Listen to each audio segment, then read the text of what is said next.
முகத்துல இருக்கக்கூடிய தேவையற்ற ரோமங்கள் அன்வான்டட் ஹேர் growth அப்படின்னு சொல்றோம். சிலருக்கு முகம் மட்டும் இல்ல, கைகள்லலாம் நிறைய முடி இருக்கும். பெண்களுக்கு இது பொதுவாகவே. இந்த மாதிரி பெண்களுக்கு தேவையில்லாமல் முகத்துல முடி வளர்வதற்கான காரணங்கள் என்ன? முக்கியமாக டீனேஜ்ல இருக்கக்கூடிய பெண்கள் நிறைய பேருக்கு இருக்கும். அண்டர்ஆர்ம்ஸ்லலாம் வந்து பார்த்தோம்னா நமக்கு நிறைய லிம்ஃப் நோட்ஸ் வந்து அங்க இருக்கும். இப்போ ஃபார் எக்ஸாம்பிள் நமக்கு வந்து ஒரு ஃபீவர் வருது, கோல்டு காஃப் அதிகமாக இருக்குன்னா இதை ரெகுலராக நம்ம ஃபாலோ பண்ணும்போது இர்ரெகுலர் பீரியட்ஸ் இருக்குது, இல்லை பிசிஓடி, ஹார்மோன் இம்பேலன்ஸ், இது எல்லாமே சரியாக ஆரம்பிக்கும்.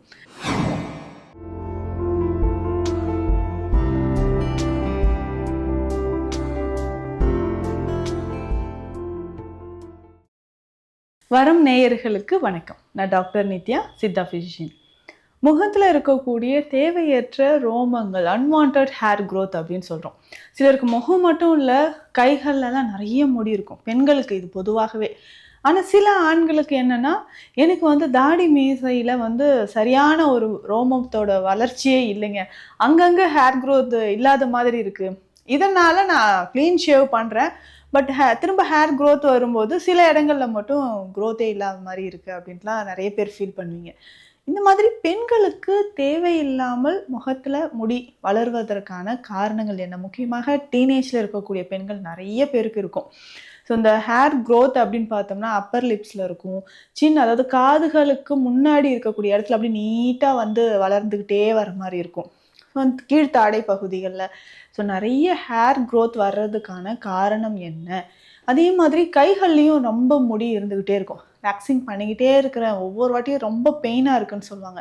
நீங்கள் ஒவ்வொரு முறையும் வேக்சிங் பண்ணுறீங்க, அதேமாதிரி அண்டர் ஆர்ம்ஸில் இருக்கக்கூடிய ஹேரை ரிமூவ் பண்ணுறதுக்கு வேக்சிங் பண்ணுறீங்கன்னா நல்லா கவனத்தில் வச்சுக்கோங்க, நிச்சயமாக இன்ஃபெக்ஷன் வரும். ஏன்னா அண்டர் ஆர்ம்ஸ்லலாம் வந்து பார்த்தோம்னா நமக்கு நிறைய லிம்ஃப் நோட்ஸ் வந்து அங்கே இருக்கும்.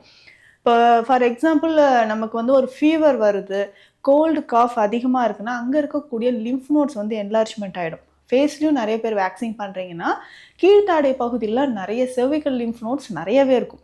லிம்ஃப் நோட்ஸ் வந்து இன்ஃபெக்ஷன் ஆகிறதுக்கு இது ஒரு முக்கியமான காரணம். நாளடைவில் என்ன ஆகுனா அந்த லிம்ஃப் நோட்ஸ் வந்து என்லார்ஜ்மெண்ட் ஆக ஆரம்பிக்கும். லிம்ஃப் நோட்ஸ் என்லார்ஜ்மெண்ட் ஆகுதுன்னா நிச்சயமாக நமக்கு அடுத்தடுத்து டிசீசஸ் வந்து வர்றதுக்கு, நோய்கள் வருவதற்கு வாய்ப்புகள் இருக்குது. அதனால் ரொம்ப பெயின்ஃபுல்லாக இருக்கக்கூடிய இந்த ட்ரீட்மெண்ட்ஸ் எல்லாம் அப்போதைக்கு நமக்கு ஓகேனாலும் பர்மனண்ட்டான ஒரு சொல்யூஷன், சைடு எஃபெக்ட்ஸ் இல்லாமல் நேச்சுரலாக நம்ம முகத்தில் இருக்கக்கூடிய முடிகளை அகற்றுவதற்கு அப்படின்னு பார்த்தோம்னா நிறைய வழிமுறைகள் சித்த மருத்துவத்தில் இருக்குது. பட் பேசிக்காக நமக்கு உடலில் இருக்கக்கூடிய இந்த மாதிரி அன்வான்டட் ஹேர் growth கண்ட்ரோல் பண்ணணும்னா அப்போ பேசிக்காக நமக்கு என்ன ஹார்மோன் இம்பேலன்ஸ் இருக்குது அப்படின்றத நம்ம தெரிஞ்சுக்கணும். முக்கியமாக பார்த்தோம்னா பெண்களை பொறுத்த வரைக்கும் மேல் ஹார்மோன் அப்படின்னு சொல்கிறோம். டெஸ்டோஸ்டரான் லெவல் அதிகமாகும் பொழுது தான் இந்த கம்ப்ளைண்ட்ஸ் வரும். அப்போது எந்த சுச்சுவேஷனில் நமக்கு மேல் ஹார்மோன் அதிகமாகுது அப்படின்னு அதையும் நம்ம தெரிஞ்சுக்கணும். அப்படி பார்த்தோம்னா பிசிஓடி ப்ராப்ளம் இருக்கக்கூடிய நபர்களுக்கு, தைராய்டு சார்ந்த பிரச்சனைகள் இருக்கக்கூடிய பெண்களுக்கு வரலாம். நீண்ட காலமாக நமக்கு வந்து பீரியட்ஸ் வராமல் இருக்குது அப்படின்னாலும் ஆப்சன்ஸ் ஆஃப் மென்சுரேஷன் அப்படின்னு சொல்கிறோம். இந்த கண்டிஷன்லேயும் நமக்கு என்ன ஆகுதுன்னா முகத்தில் அன்வான்டட் ஹேர் growth வந்து வரும். 1 மாதம் 2 மாதம் நமக்கு வந்து பீரியட்ஸ் வராமல் இருக்குன்னா இம்மிடியேட்டாக அது என்ன மாதிரியான பிரச்சனையில் இப்படி இருக்குன்னு அதை டெஸ்ட் பண்ணிவிட்டு ஸ்கேன் ரிப்போர்ட் பார்த்தோம்னா நிறைய பேருக்கு தெரியும். ஃபைப்ராய்டு யூட்ரஸ் இருக்கும், அடினோமயோசிஸ் கண்டிஷன் இருக்கும், எண்டோமெட்ரியோசிஸ் கண்டிஷன் இருக்கும், பிசிஓடி மெயினாக வந்து பார்த்தோம்னா இன்றைக்கி டீனேஜில் இருக்கக்கூடிய நிறைய பெண்களுக்கு பியூபர்ட்டி அட்டன் பண்ணி 1 இயர் தாங்க ஆகுது, 14 இயர்ஸ் 15 இயர்ஸில் இருக்கக்கூடிய பெண் குழந்தைகளுக்குமே இந்த பிசிஓடி அப்படின்ற கம்ப்ளைண்ட்ஸ் இருக்குது. இந்த பிசிஓடி ப்ராப்ளம் இருந்துச்சுன்னா நாளடைவில் முகத்தில் முடிகள் இருக்கும். நிறைய பேரண்ட்ஸ் வந்து என்கிட்ட கேட்குற விஷயம் இதுதான். என்னுடைய குழந்தைக்கு முகத்தில் இந்த மாதிரி ஹேர் growth இருக்குது, வெளியில் போகிறதுக்கோ இல்லை ஸ்கூல்லையோ வந்து பார்த்தோம்னா எல்லாருமே இந்த மாதிரி சொல்கிறதுனால ரொம்ப டிப்ரெஷனில் இருக்காங்கன்னு சொல்வீங்க. அந்த மாதிரி இருக்குதுன்னா நேச்சுரலான ரெமெடிஸ் நிறைய இருக்குது, அதை நம்ம ஃபாலோ பண்ணலாம். ஃபஸ்ட்டு நம்ம என்ன பண்ணணுமோ ரொம்ப ஆயிலி டயட் எடுக்கிறத நம்ம அவாய்ட் பண்ணணும்.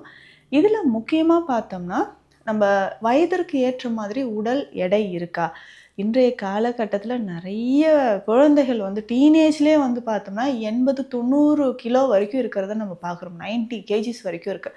ஸோ பார்க்கும்பொழுதே ஒரு நல்ல உடல் பருமன், உடல் வாகு, நாங்கள் பேரண்ட்ஸ் அப்படி தான் அதனால் இப்படி இருக்காங்க அப்படின்னு சொல்வீங்க.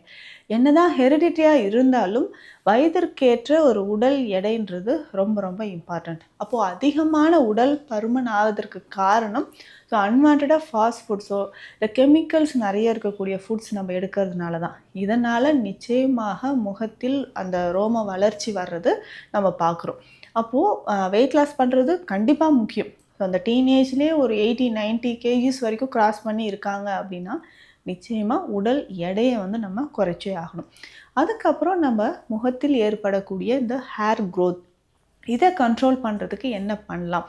ஸோ ஹார்மோன் லெவலில் டெஸ்ட் பண்ணி பார்த்துட்டு ஒருவேளை testosterone androgen hormone level increase ஆகிருக்குன்னா அதை பேலன்ஸ் பண்ணுறதுக்கான வழிமுறைகளை நம்ம ஃபாலோ பண்ணிக்கணும்.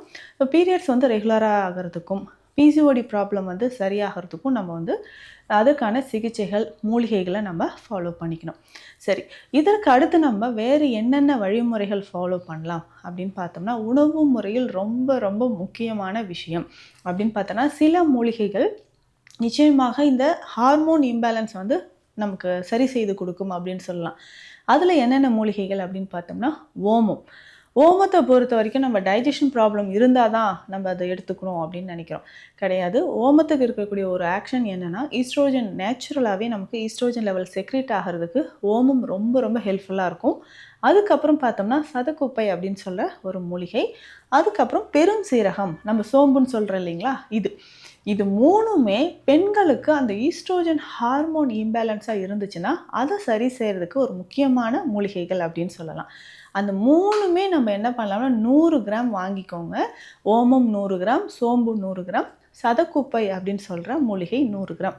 இதை மூணுமே லைட்டாக வறுத்து நம்ம பொடி பண்ணி வச்சுக்கோங்க. இதை டெய்லி நம்ம வந்து குடிக்கணும். என்னென்ன பெனிஃபிட்ஸ் இதில் கிடைக்கும்? பெண்களுக்கு எந்த வயதில் இருக்கிறவங்க வேணாலும் இதை எடுக்கலாம்.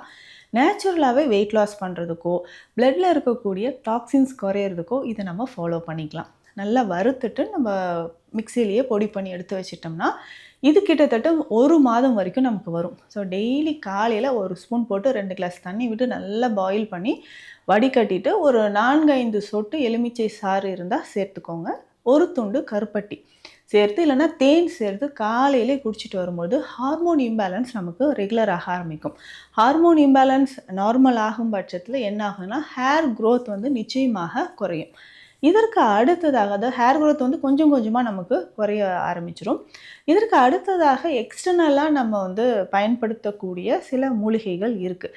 அதில் ஃபஸ்ட்டு அப்படின்னு பார்த்தோம்னா வசம்பை பொறுத்த வரைக்கும் அதனோட ஒரு முக்கியமான பலன் என்ன அப்படின்னு பார்த்தோம்னா அன்வான்ட் ஹேர்ஸை வந்து ரிமூவ் பண்ணுறதுக்கு. நேச்சுரலாகவே நம்ம முடிகள் வந்து உதிரணும் அப்படின்னா வசம்பு பயன்படுத்தலாம். அடுத்ததாக மஞ்சள். பெண்கள் வந்து நம்ம மஞ்சள் தேய்ச்சி குளிச்சிட்டு இருந்தது வழக்கமாக இருந்து அது எல்லாமே இப்போ நம்ம விட்டதுனால தான் என்ன ஆகுதுன்னா இதுவும் ஒரு காரணம் அப்படின்னு சொல்லலாம். வசம்பு, மஞ்சள் இது ரெண்டும் ரொம்ப முக்கியம். இதனோட இன்னும் ஒரே ஒரு மூலிகை அப்படின்னு பார்த்தோம்னா குப்பைமேனி அப்படின்னு பார்த்தோம்னா குப்பைமேனி மஞ்சள் மட்டுமே நம்ம ஃப்ரெஷ்ஷாக அந்த குப்பைமேனி ஜூஸ் எடுத்து மஞ்சள் கலந்து ஃபேஸில் அப்ளை பண்ணிட்டு வந்தால் முகம் வந்து ரொம்ப பளபளப்பாக இருக்கும் அப்படின்னு சொல்லுவாங்க. இதனோட மஞ்சளோட வசம்பும் சேர்த்து நம்ம பயன்படுத்தும் போது ஒரு நல்ல பலன் கிடைக்கும்னு சொல்லலாம். பேசிக்காக வந்து பார்த்தோம்னா ரொம்ப சிம்பிளான விஷயம்தான். வசம்பு, குப்பைமேனி, மஞ்சள் இது 3 பொடிகளும் ஒன்றா கலந்து நிச்சயமாக இது வந்து எலுமிச்சை சாறு கொஞ்சம் விடணும். படிகார நீர் அப்படின்னு சொல்கிற சித்த மருந்து இருக்குது. அந்த வாட்டரை வந்து நம்ம பயன்படுத்திக்கலாம். இதை விட்டு நல்லா மிக்ஸ் பண்ணி நம்ம முகத்தில் டெய்லி அப்ளை பண்ணணும். ஒரு 2 மணி நேரம் முகத்தில் இருக்கிற மாதிரி டெய்லி அப்ளை பண்ணிட்டு வாங்க. முடிகள் வந்து உதிர ஆரம்பிக்கும். இதை தாண்டி நிறைய சித்த மருந்துகள் இருக்குது. ஸோ பெண்களுக்கு ஏற்படக்கூடிய ஹார்மோன் இம்பேலன்ஸை சரி செய்கிறதுக்கு அதற்கான சித்த மருந்துகள் இருக்குது. முக்கியமாக நம்ம ஸ்பெஷலாக கொடுக்கக்கூடிய மெடிசன் அப்படின்னு பார்த்தோம்னா குமரி கஷாயம். ஸோ அதை நம்ம பயன்படுத்தும்போது பெண்களுக்குன்னே இருக்கக்கூடிய ஒரு அருமருந்து தான் இந்த குமரி கஷாயம் அப்படின்னு சொல்லலாம். இதை ரெகுலராக நம்ம ஃபாலோ பண்ணும்போது ஸோ இர்ரெகுலர் பீரியட்ஸ் இருக்குது இல்லை பிசிஓடி ஹார்மோன் இம்பேலன்ஸ் இது எல்லாமே சரியாக ஆரம்பிக்கும். இப்போ இதில் நான் சொல்லியிருக்கக்கூடிய விஷயங்கள் எல்லாமே அன்வான்ட் ஹேர் க்ரோத் இருக்கிறவங்க, எக்ஸஸாக வெயிட் உடல் பருமன் அதிகமாக இருக்கிறவங்க, இவங்க எல்லாருமே பயன்படுத்தலாம். ஸோ இந்த பதிவு உங்களுக்கு பயனுள்ளதாக இருக்கும்னு நம்புகிறேன். ஸோ ஹார்மோன் இம்பேலன்ஸ் தொடர்பாக இல்லை முகத்தில் அன்வான்ட் ஹேர் க்ரோத் இருக்குது அப்படின்னா இது தொடர்பாக ஏதாவது சந்தேகங்கள் இருந்தால் கீழே இருக்கிற நம்பருக்கு காண்டாக்ட் பண்ணுங்கள். நன்றி.